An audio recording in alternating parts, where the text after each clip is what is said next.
Hi investment traders, welcome back to the channel. और आज क्या दिन था। मैसिव गैप डाउन खुला है market, but Indian markets are very very strong and hence market bounced from the lower levels. सामने आपके निफ्टी का चार्ट लगा हुआ है, इसको अगर हम 5 मिनट में ले जाके देखते हैं तो आप देख सकते हैं जहां मार्केट खुला था उसके लो को निफ्टी ने डिफेंड किया है और निफ्टी वहां से ऊपर जाके क्लोज होने में सक्षम रही है। 100 पॉइंट्स का मूव दिया है वहां से ऊपर ऊपर की तरफ इसने। अगर हम फर्स्ट कैंडल का हाई और लो मार्क करते हैं विच इज एट 25,135, वहां से लेके इसने ऑलमोस्ट लाइक आपको 70-80 पॉइंट्स का मूव दिया है।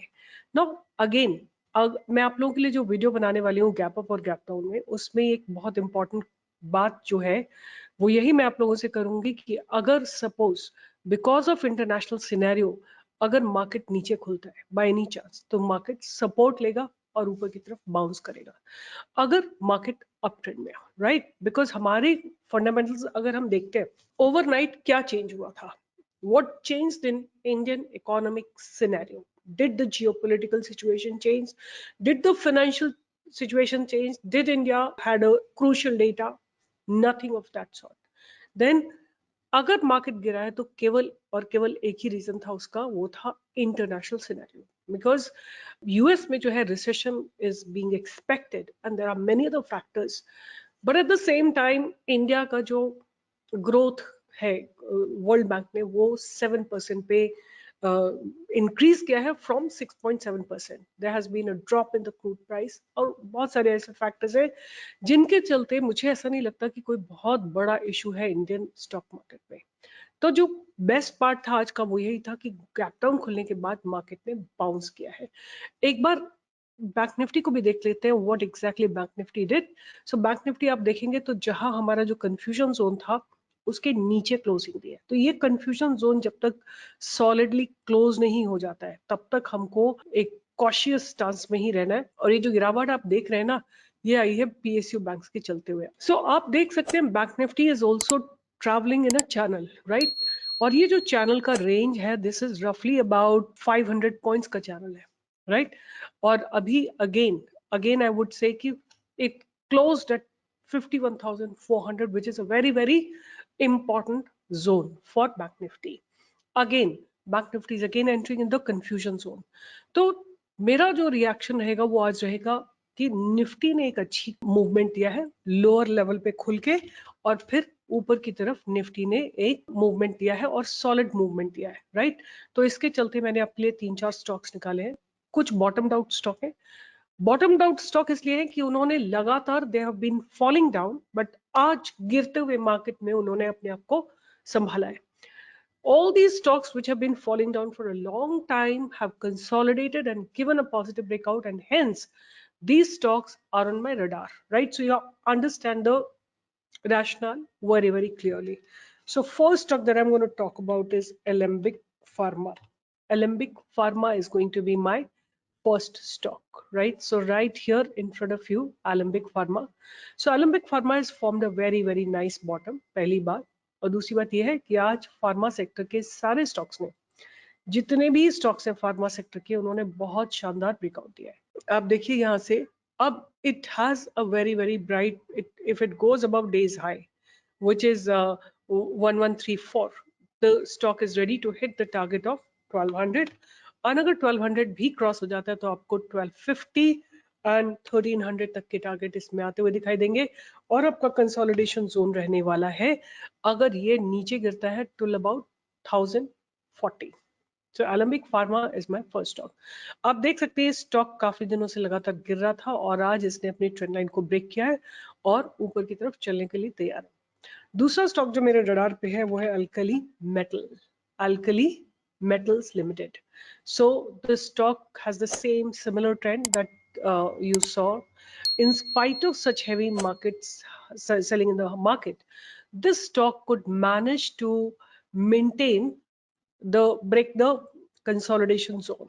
ये consolidation zone था जिसको इसने आज ब्रेक किया है and stock has given a good breakout in the upward direction.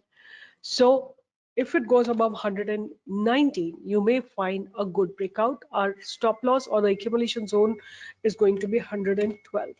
ये हमारा एक्यूमुलेशन जोन रहेगा, और या स्टॉप लॉस बोल सकते हैं अगर आपकी कैपेसिटी नहीं है उससे ज्यादा लॉस लेने की। तो 112, 113 is going to be our like is a strict stop loss, and buying की एबिलिटी आएगी above 119। आपके टारगेट्स इसमें आते हुए मिलेंगे आपको 124, 128, 130, 36, 140, ये सारे टारगेट्स आपको आते हुए दिखाई देंगे आने वाले समय में alkali metals. So, and the last stock that I'm going to discuss is Dredging Corporation. So here is Dredging Corporation. Exactly similar situation is happening here.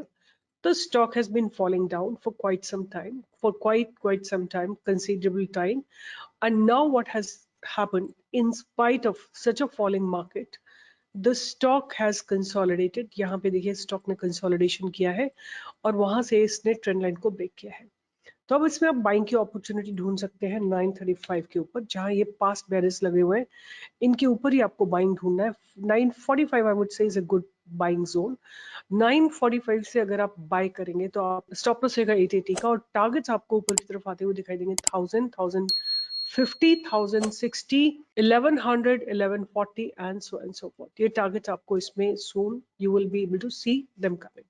Now your task is to write down everything on a diary. लिखो सारी चीजें, Dredging Corporation, Alkali Metals, and then Alembic Pharma। आपकी कितनी quantity लोगे, आप कितना cash deploy करोगे, क्या स्टॉप लॉस होगा, क्या एक्यूमुलेशन जोन होगा, और इन तीनों में से किसके फंडामेंटल्स अच्छे। अगर आप अपनी रिसर्च को और रिफाइन करना चाहते हैं, एनएससी की वेबसाइट पे जाइए और चेक करिए कि किसमें कितना कैश डिप्लॉय हुआ है लास्ट फ्यू डेज में, और देखिए जहाँ पे सबसे ज्यादा डिलीवरी परसेंटेज है, सबसे ज्यादा कैश डिप्लॉय हो रहा है, वहां पे जाके आप अपनी पोजीशंस क्रिएट कर सकते हैं। सो आज के दिन मेरे रडार पे यही तीन स्टॉक्स है, Alembic pharma, dredging corporation and alkali metal. Keep them on radar. तीनों के तीनों bottomed out है, they are not at the peak. I have a lot of other stocks which are really ready to break their high with good volumes, but I'm not looking at them because markets are not very stable. तो मैंने bottomed out stock आपके लिए ढूंढे जिनमें stop loss बहुत छोटा सा है और जिनमें एक ब्राइट मूव आने की पॉसिबिलिटी है। अगर आपको मेरा काम अच्छा लगता है, एक थम्स अप दीजिए, लाइक करिए, शेयर करिए, सब्सक्राइब करिए, और लोगों के साथ बताइए कि there is someone who is doing genuine research for you all. With this, I'll be signing off, and do join me in the live trading. Although live trading में आजकल क्या है कि बहुत कुछ हो नहीं रहा है, मार्केट मूवमेंट ही नहीं दे रहा है। मतलब कुछ ऐसे सिनेरियोज हो रहे हैं, या तो गैप अप हो रहा है या गैप डाउन हो रहा है, उससे क्या है कि मार्केट में मूवमेंट नहीं आता है। और कभी ऐसा होता है कि इंडेक्स में मूव आ जाता है, स्टॉक्स नहीं मूव करते, कभी स्टॉक्स मूव कर जाते हैं, इंडेक्स नहीं मूव करता, तो एक अनसर्टेनिटी बनी रहती है कि अगर हमने स्टॉक दे दिया तो चलेगा कि नहीं चलेगा। तो बहुत सारी चीजें हो रही है जो कि बहुत कन्विंसिंग नहीं है, इसीलिए बहुत ज्यादा ट्रेड्स भी नहीं दे रहे हम। बट ये तीनों को आप ध्यान में रखिएगा, hopefully you will be able to make money. With this I will be signing off. Take care, bye bye, and see you in the next video.